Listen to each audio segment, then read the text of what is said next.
The term has been bandied about in recent months, from Seoul to Washington to Beijing, yet there's little agreement on what each side means.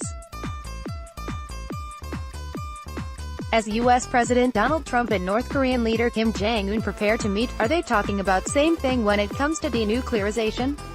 Over the past decade, United States and South Korea have had one clear goal when it comes to denuclearization in North Korea: CVID, complete, verifiable, irreversible dismantlement of Pyongyang's program. Irreversible, in the practical sense, aims to ensure the current facilities cannot be reactivated after they've been dismantled.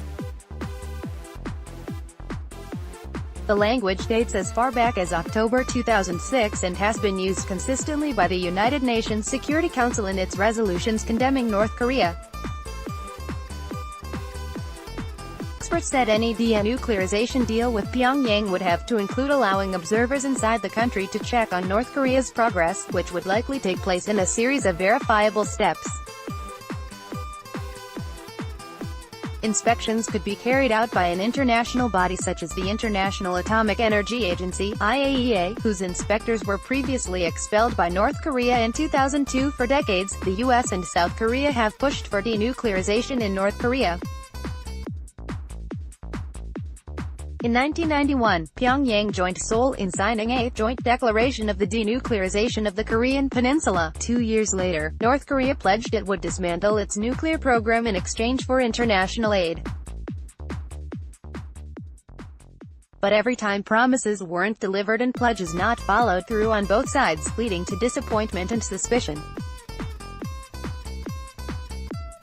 Still, the U.S. government appeared hopeful the latest round of talks would be different, with U.S. President Trump declaring there was now a good chance for denuclearization.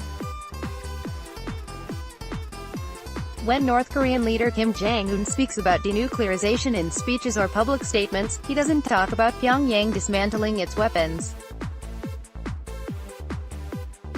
He talks about denuclearization on the Korean peninsula. For Kim and his country, the term denuclearization doesn't just refer to Pyongyang's stockpile, it means the whole peninsula, including South Korea and its U.S. troops. Any removal of North Korea's weapons would likely have to be in conjunction with a removal of U.S. military forces from the South.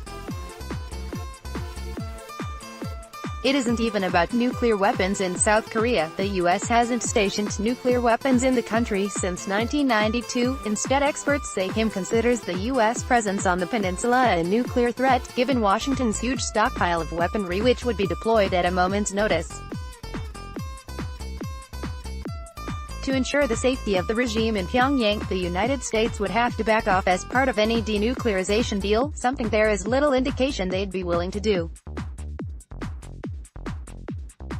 North Koreans feel they have good reason to want the United States as far away as possible before they even think about giving up their nuclear weapons.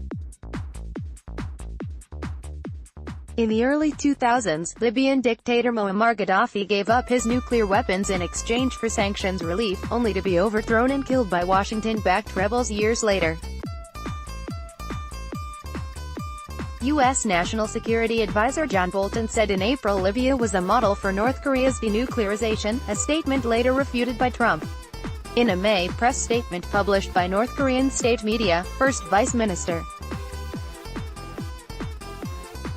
of Foreign Affairs Kim Jong-un said their country would not accept the same denuclearization model as Libya. "The world knows too well that our country is neither Libya nor Iraq, which have met miserable fate," he said.